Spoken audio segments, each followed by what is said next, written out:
right. So another totally rewarding chat. Ironically, this one is going to be probably, I'm going to make Duncan talk a little bit about minimum wage, which is a little bit about his soapbox and expertise around the world. It's coming after we spoke with someone about CEO pay ratio to employees. So this is kind of a cool flow. So how's it going, Duncan? Excellent, Sean. Thank you. How are you? Okay. I'm good. I'm good. Excited to dig into this. Kind of a weird, like I said, just kind of a weird timing of how these all kind of set up. I don't know how they'll come out in the order, but for No, me, it's kind of interesting. I feel very privileged, mate. I feel honoured. I tell you, to be involved in such august company. I'm not sure whether it's an indication of my prowess or my age or whatever, but no, thank you ever so much. I'm delighted to be involved. So before we get into the fun stuff, so that people know why I, wanted to chat with you. Besides, it's always been good. Is give us a background. Your elevator pitch and however many floors is necessary in the elevator. But give us your background because I would butcher it. Sure. Yeah, no, in a way, it's pretty boring. My whole career, 35, 40 years in pay, really, and broader reward. Started out at GM's Vauxhall operation in the UK as a general personnel officer, doing a bit of everything. Kind of decided I didn't know enough about finance, and so went and did an MBA at London Business School, and I did half of that at MIT, which was great on exchange. And then went into consulting, and I've spent most of my career with uh, large consultancies, but I kind of bounce when I'm in consultancies. I get a spell where I think, hang on a minute, is there any evidence for any of this stuff?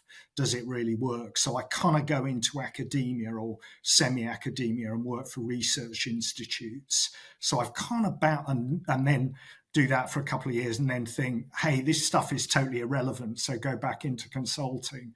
And now I'm kind of in that portfolio stage of my career. I do a bit of all of it, as well as a lot of pro bono charity work on charity remuneration committees, etc. And just doing work, teaching quite a lot on master's programs and trying to raise the level and skill set of folk working in pay and reward, I guess.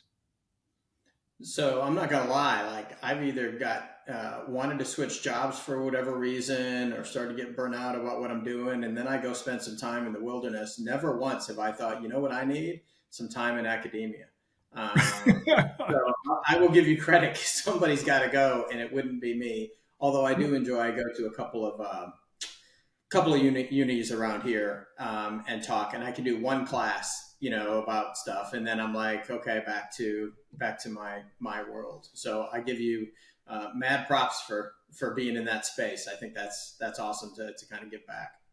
Yeah, some of it I do. So I do with some of World at Work's online programs. I've been involved with them for years as well. And they do one, particularly a global comp program, which I guess is targeted at senior HR and finance folk moving into the top comp job. And that's really fun.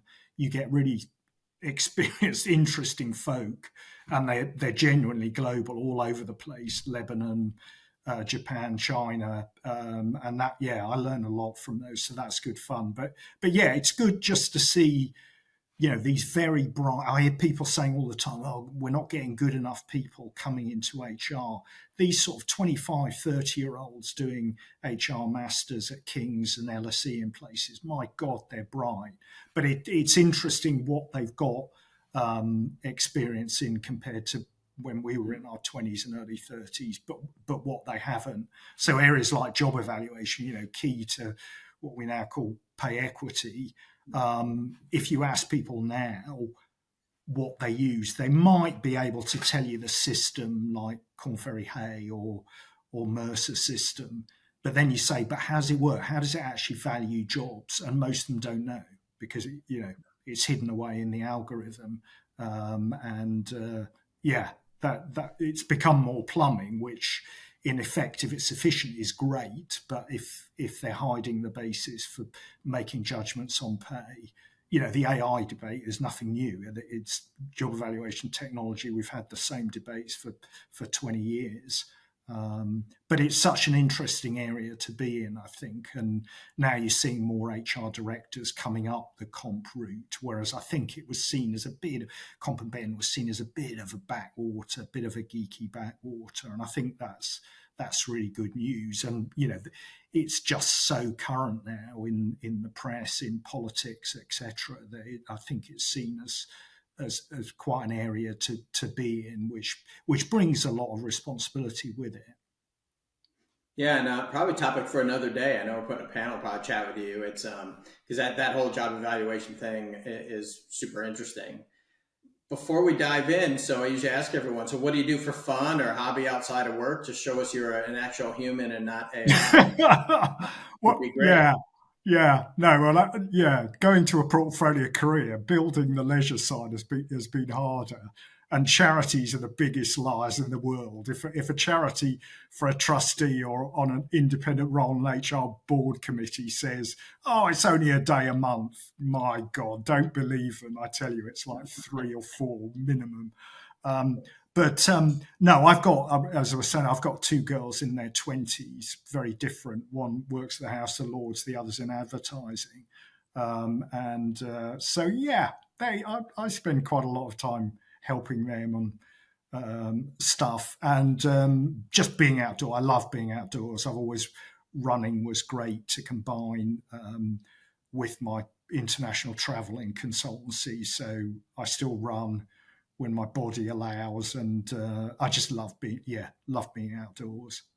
Well, we have that in common, and I've always said one of the greatest ways to tour a city is to, it's not for everybody, but take a run, casual run, walk, stroll through a city. You can see a lot of it early hours, and so it's been a cool way to see cities. And now there's some other tools that even help more when you're running Chrome up with loops to see everything. So it's a great way. And I enjoy So let me sport get as you on well. here. Huh? I enjoy sports and pay in sports I find fascinating. Was it 96, I think, the US baseball season didn't finish because there was a lockout of the players and the arguments were over pay. And Towers, where I was then, we did some real interesting analysis around is pay related to performance? And kind of as you read about 43% of Smith and Nephew shareholders rejecting the 30% increase in their chief executive's pay proposed yesterday. You kind of think, have we learned much? Well, you've got go the other way. Are they going to get a salary cap in the EPL? And Yeah, does that mean that yeah. as a Gunners fan, I kind of like the fact that we overspend, which means we win more than we lose. But that'll be interesting to see how that works out when you put everyone on a level playing field. So so let me get you on your soapbox. So before we get Sure. too far in, and so when we first chatted, so minimum wages, and I'm just going to start it off with why should people care about minimum wage, and why isn't it just a supply and demand issue in the marketplace? And let you kind of run with that from there. Um, yeah. It's dead interesting because the US and UK and Europe patterns on the minimum wage have varied significantly with the US federal rate not moving for whatever it is 20 years or something, but in clear sectors and cities and states we've got $15 and stuff at a more realistic level. I guess the UK positioned itself somewhere between Europe and the US in that it didn't have a minimum wage until the Labour administration in 1997, but kind of got it, and now moved to a situation where just in last month the UK achieved the long-term target it had set itself of the minimum wage being 2/3 of average earnings, which is high by continental European standards. That's high. Traditional economics view, classical economics would be you'd be putting people out of work because that's uncompetitively high, but it hasn't. We've still So got very low. Can you explain what that means for for us Americans? Because they just bump the So, rate here. so yeah. There are a number of European countries that set their minimum wage as a ratio of average earnings. So it's a formula. The UK it's not a formula. It's kind of independent panel that recommends to the government, called the Low Pay Commission. But they've had the target of getting it up to 2/3 of average earnings. So average earnings in the UK is kind of about 30k sterling. And so this, takes the minimum wage. It moved up about 10% as of April. So it's about 20,000, just a little bit for a full-time kind of 38-hour week. It's about 20,000 sterling. So you kind of think, hey, we've got minimum wage.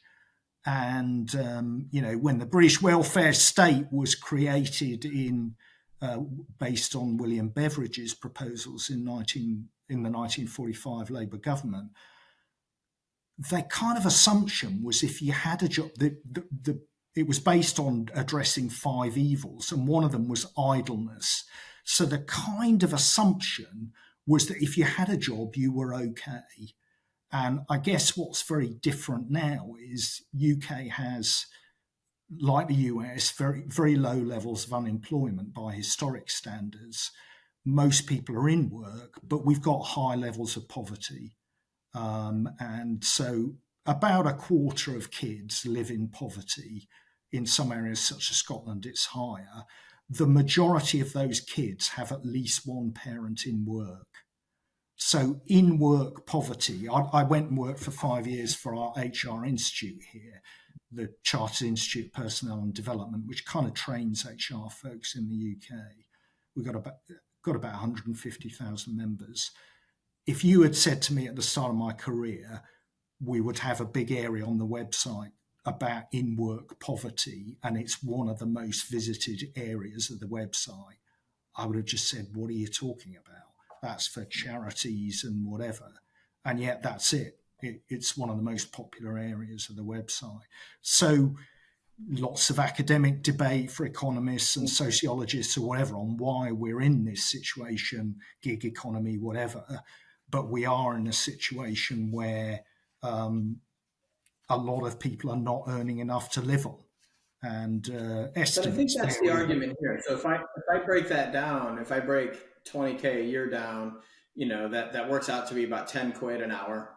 Make the math easy for me. I know you might divide by 2080, but I'm a simpleton, so I'm going to divide by 2,000 and come up to about 10 quid an hour, which works out to be the minimum wage in a lot of states here. If you do the conversion, similar. So if you say cost of living similar-ish, and obviously, the debate between whether, you're in the Midlands or you're in London or you're somewhere else, cost of living changes.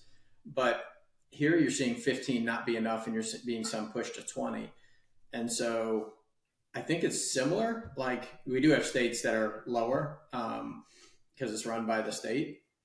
But is 10, I guess I can buy the whole, you still have people in poverty, because we have the same issue here. And if I equate that, I guess I thought 2/3 was higher, of a larger number, being an American.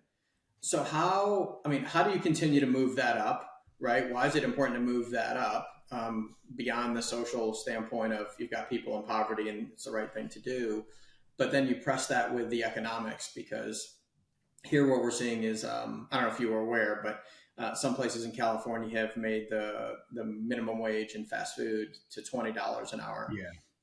And so the ramifications are, of course, the business is saying, well, okay, I'm just going to have less workers.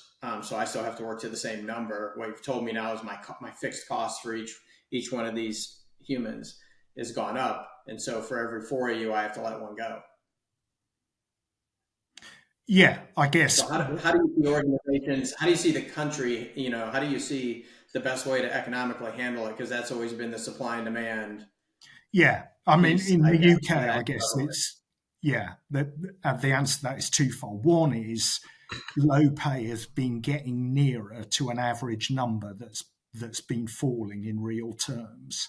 So since the financial crash in 2008, we still, in real terms, adjusted for inflation, the average worker is not earning what they were before the financial crash. And that we haven't seen that. If you take in my lifetime, you take every prime minister and parliamentary government, there's been growth in real wages, bigger, smaller, but we've always had growth until this government. And various estimates, but we probably haven't seen a fall in living standards like this since the Napoleonic War. So, this is the fact that I've never seen it in my career, as long as it is. No wonder people are kind of struggling to understand and deal with it, because we haven't seen it in modern industrial times. So, the UK, I think in 2010, we were 11th in the league table of income, GDP per capita. We're now 23rd. So that average level has been falling back. So even people on average earnings are struggling. There's a kind of government-supported independent commission called the Real Living Wage, which makes an independent academic-style calculation of what do you actually need to live on. And that is about 1,000 sterling higher than the minimum wage. It's confusing here because the government's tried to kind of muddy it by calling the minimum wage the national living wage, but that's the sort of government minimum is about 1,000 sterling below the real what you actually need to live on, and in London it's about 2,000 below. So, you get a cost of living crisis essentially once you get a spike in inflation as we've had. So I guess two things. I guess a lot of people first, into poverty. Good to know you weren't working. Two things. I guess first, good to know you weren't working during the Napoleonic era, so that you didn't see that. And then secondly, so how do you solve it? Because I think it's interesting. We think it's an American problem, but it sounds very, like I'm sitting here listening, it's very, very similar. So we're seeing most places the livable wage is slightly above what the prevailing minimum wage or prevailing wage for whatever industry is. Every time there's kind of a knee-jerk or a reaction to move minimum wage up, you move unemployment, right? So this is just fundamental economics, I think. So how do you see companies, countries, states, how do you solve this problem of a wage, before you get to the scruples issues of pay in other places? Yeah. Well, I think, first one is, if when you set up in business, you've got to be able to cover your costs. You need to pay your suppliers what they want for their materials, etc. So the extent to which you should pay what people need to live on, I think is a real interesting question, which, I had never really addressed it in my career. I'd never, I'd done work on real living wages in supply chains in the Far East and developing countries. I'd never done it in a sort of modern economy, but it's become key in the UK. But I think the second thing is we've recognised it's not just about your pay or the hourly rate of your pay, because if you're in very insecure work, perhaps you've been pushed into self-employment by a gig company, and legal questions around is that self-employment or not. But you're certainly bearing all the risk. The shift out of DB pensions to DC pension, lower contributions, again, you're bearing all the risk. I think during the 2010s, the UK government had a policy called austerity. Corporates had a similar policy. It was called total shareholder return. And total shareholder return, which drove executive incomes to very high levels with their incentive plans, also drove massive cost cutting. And just things like chipping away at sick pay, low paid workers, hey, they become eligible after 1 year. Why don't we make that 5 years? Then we save some money because, hey, insurance premiums are going high. So let's save some money on that. And throughout the 2010s, we saw that. Why don't we go for 0 hours contracts so that, Sean, I ring you up on a Sunday night or text you on a Sunday and say, okay, Sean, you worked 30 hours last week. Sorry, we've only got demands for 15 hours this week. And you find that out on a Sunday evening. that's a nightmare as well as the kind of absolute level of your pay. And that's where the growth in the UK economy was in the 2010s. It was in low skilled, flexible jobs, but the trouble with the flexibility was it was imposed. There's lots of good things about flexible working. It means mums with kids can work more. We've got good employment rate of parents with children. So there's some good features, but there's some bad features as well, which is if you're not earning enough to live on and you don't know what you're going to earn next week, you can really be in trouble. And I guess, when I chat with HR people, they're not comfortable with a lot of these practices, but we've done it. We put in these 0 hours contracts. We put in the arrangements. Uber and those companies, they have HR functions that claim, self-employment gives these people freedom, etc. They can work when they want. And for some parts of their workforce, that, if I'm a student or whatever, that's great. If dad's supporting me like me and you, then that's great. Our kids can earn a bit when they want to.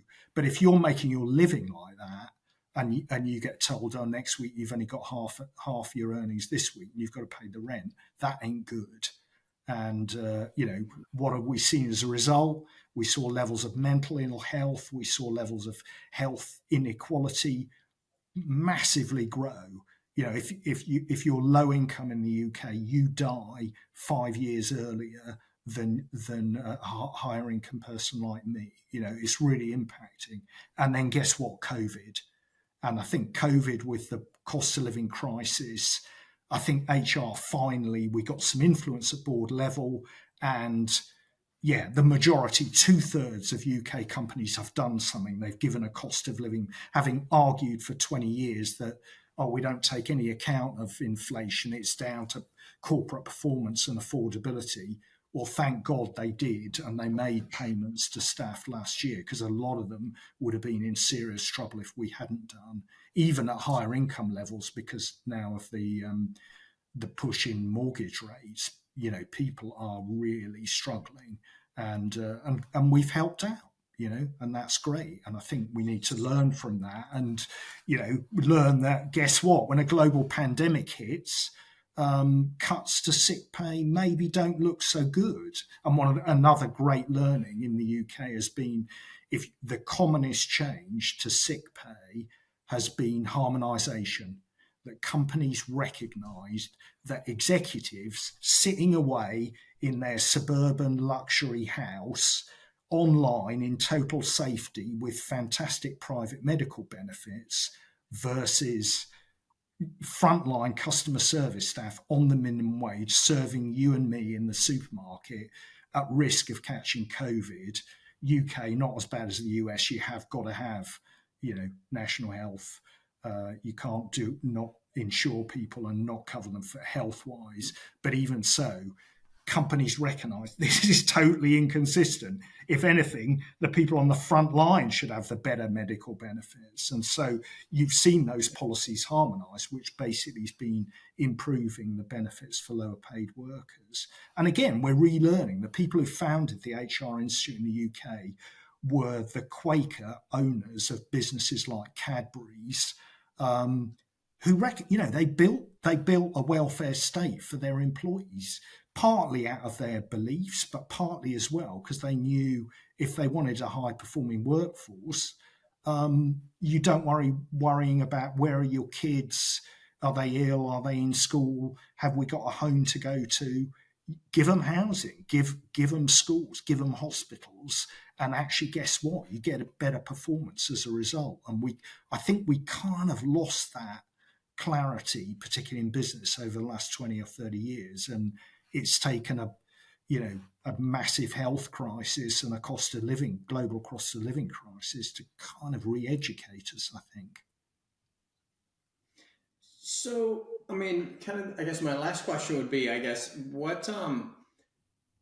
why don't you see supply and demand influencing the rates? So this is the thing, I guess, over the years I've thought would fix it. So obviously if you have high unemployment, supply and demand basically says I can pay less, right? You're seeing companies struggling to find help. um, especially quality help. To your point, you get what you pay for, but it's not driving rates up. And so, why is that? I mean, from an economic standpoint, why is supply and demand not doing what supply and demand you would traditionally think does to the pricing elasticity? Yeah, I mean, I think a number of features of the way the economy has grown, certainly in the US and UK, we've moved to more of a winner takes all economic model, where at the top level, whatever you are, not just corporate chief executives, if you're J.K. Rowling compared to Agatha Christie or whatever, you earn shed loads more at the top, but correspondingly at the bottom, again, debate over the changes. Is it decline of trade unionism, which is in the UK, like the US, below 10% of the workforce, and focused on that low paid, predominantly female. That's where ethnic minority folk are overrepresented. That's where migrant workers are overrepresented. The least powerful people in the labour market are operating at that level. And so they need protection, basically. I think the other factor we've learned on low pay, as well as, it's not just the pay, but benefits are pretty significant as well, particularly if the state's been cutting benefits, it's also about progression.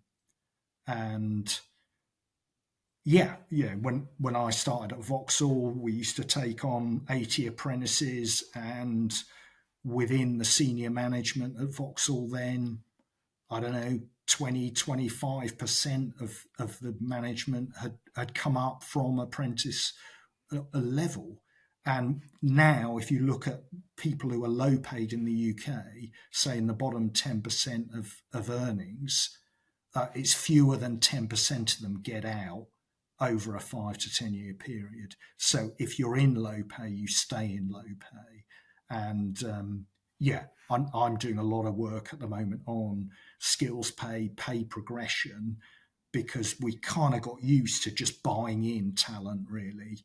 The talent management emphasis was self-development, develop yourself and buy in the talent.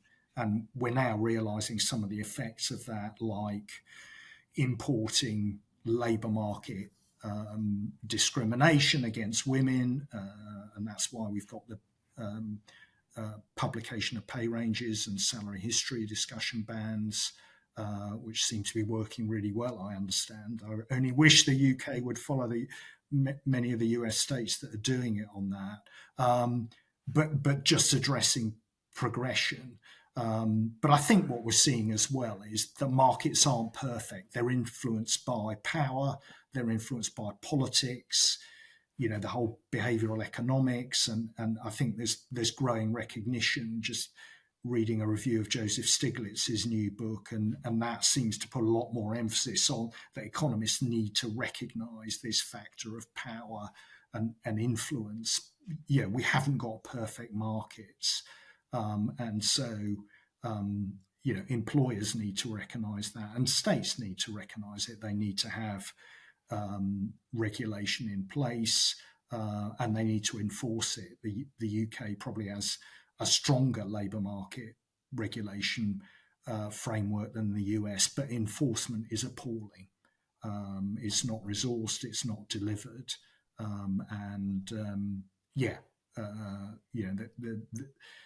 there's clearly things governments need to do, but employers need to do stuff as well. And I think that recognition of, talent management is not hiring people, who come in like me with a qualification from MIT and the London Business School. However you manage me, we're probably going to do okay. What you should be doing is more like X Factor, that there's a lot of people at lower levels in your organization who haven't had those opportunities but have great potential. So talent management should be about identifying and exploiting that potential. I did a study a few years ago on gender pay gaps, and I went to see a council in East London, one of the poorer areas of London. And the council, there's about 40 local authorities in London, and they're quite interesting because they've all got broadly good public sector HR policies, and they're all pretty similar in those policies, and yet their gender pay gaps are really different. Some of them are over 20%, and the one I went to in East London has no gender pay gap. And that's what I was going out to find out. How do you do it? How have you got no gender pay gap? So I went, and first guy I saw was Barry, the chief executive, very interesting chap. So I said, how have you done this? How have you got a zero gender pay gap? And he said, oh, it's easy. Nobody wants to come and work in Lewisham.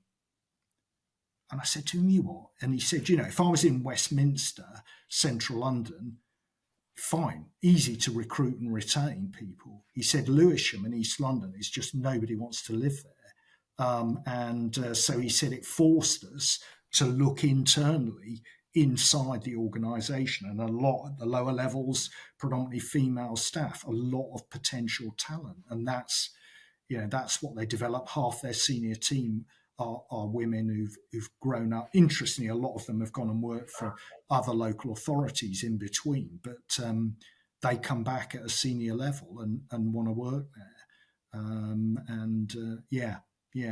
So the gender pay gap is. Sorry, go on. Do you think that's been affected by having been around talent acquisition and kind of the space for a long time? In the old days, I'll call them, you'd assume that wherever you started, you would stay forever. And I think the flip side to that was I can invest in someone because the likelihood of them leaving is much smaller. Whereas now you see, CVs, people move, and it's a much more fluid talent market. So do you see the reluctance of companies investing in this talent to move them up? Because I'll play devil's advocate. I'm going to invest in that talent. And as soon as they're qualified, get a little experience, they're going to take off. And so my investment dollars don't get returned. Do you see part of that as that fluidity in the market as causing part of the problem? When the 2008 financial crash hit, UK training investment went like that. We don't have great measures, actually, of training investment. But the Office of National Statistics here does it in terms of days training per employee, and it about halved. And that's pretty typical in a recession because you cut training and cut advertising. What isn't typical was then in the recovery, which we had, which admittedly was pretty slow, it stayed there and it's still there. So the average UK company invests about half as much as the average continental European country in training. So I guess it's always going to be a balance. You're always going to need to recruit in maybe specialist skills or whatever, and grow some of your own skills, hopefully. I think we went very strongly too far to the let's just buy in from the market. And now, we've still got massive skill shortages, and that is forcing companies to say, hang on a minute, maybe we do need to grow more of our own. Maybe we need to invest in our people. And, the research on it is tremendous. The original research on human capital in the US, Schultz and people looking at, from your own perspective, is it worth taking a year out to do an MBA? Well, yes, it is, and all the business schools will show you that. Similarly, investing in training. When I started out at Vauxhall, a shop floor job on the production line there, a high performer just can kind of move along the track a bit, and then he bumps into the person who's at the next station. So he can't add a lot. Whereas, in consultancy, if we hire in someone who's really good or grow somebody who's really good, they can add 2 or 3 times what the average consultant can bring in. So developing people up, there's tons of evidence. It really pays off. But we kind of, again, we seem to have lost that lesson. And also, the message in the UK for the last decade has been, if you want to get a pay increase, move. The average pay increase for movers in the UK over the last decade has been 3 to 4 times what you would have got if you'd stayed in that employer. And we've seen things like promotions with no pay increase. So here you go, Sean, have a greater responsibility, more stress in your life. And yeah, we're not going to give you any more pay. We might in the future if we're feeling really generous. It's really interesting, isn't it? And yet, our kids Well, that's the that one to me environment. is always mind-boggling. That to me is the most mind-boggling short-term thinking move that's out there, because the premise is that you just pissed them off, but you gave them a title to go look for another job at a more senior level to find even a more of an increase swapping across. So to me, that is the shortest term fix. Yeah, I think no, the that short I term fix. agree is the dumbest thing. But the controls on pay budgets have generally been tighter than they've been on recruitment, and whether Yes. deliberate or not, what it's meant has been, that's the message we've given employees. And I think belatedly we're recognising that's pretty dumb, and it's also created problems of.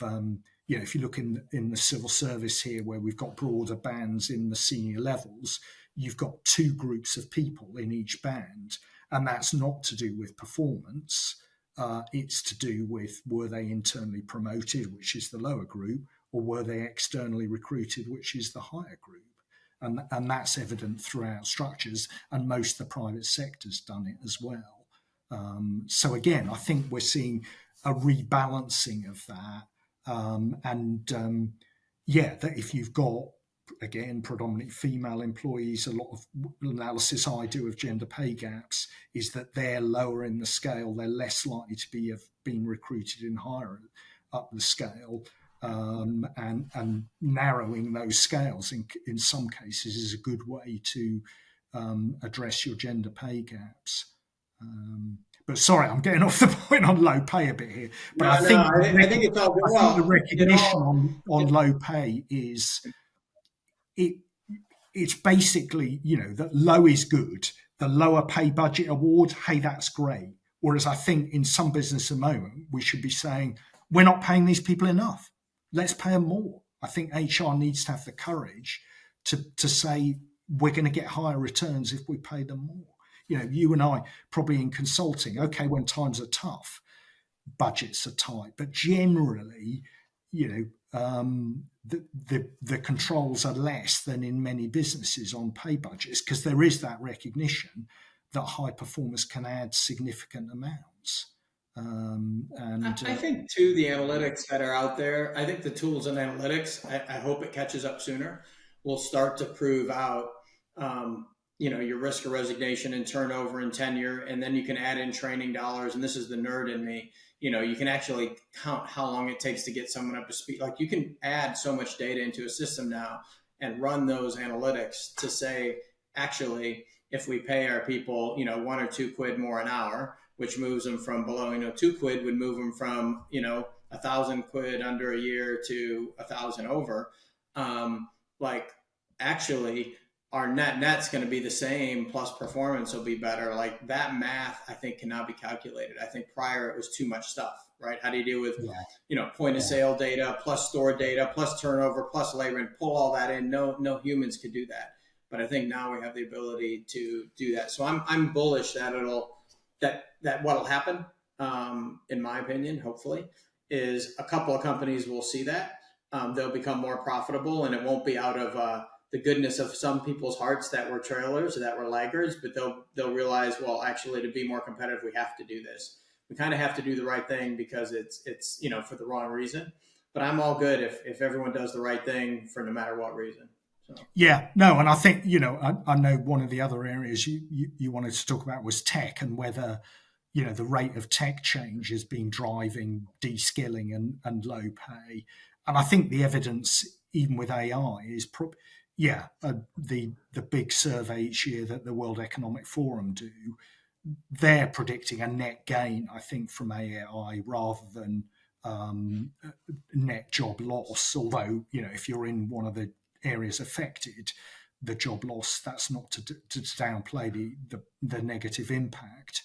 But I think the evidence is that the potential for folks for that technology to upskill people and support upskilling, if we use it appropriately, is great. I went down to an insurance company in Wales to just have a look at how they were using AI in processing, and most of the staff were really positive. It was doing all the grunt stuff which they didn't enjoy, and it was giving them more time for the more interesting stuff which they did enjoy, and that's of course more valuable to their companies, and it's more valuable to them. I think it can be a real win-win if we get it right. Well, this has been awesome. I feel like I can always chat for a long time. I really appreciate it. We will. So thanks for coming on, Duncan. For those listening, if we'll try to put it the outro slide, I think is the cool term I'm supposed to use. We'll put some of Duncan's information, publications, whatever links can be found there, for all the smart things he does, because he's way smarter than I am, which is why it was great having you on, Duncan. No, listen, thank you. No, I really feel honoured to join this list, Sean. So thank you very much for inviting me. It's really kind of you guys.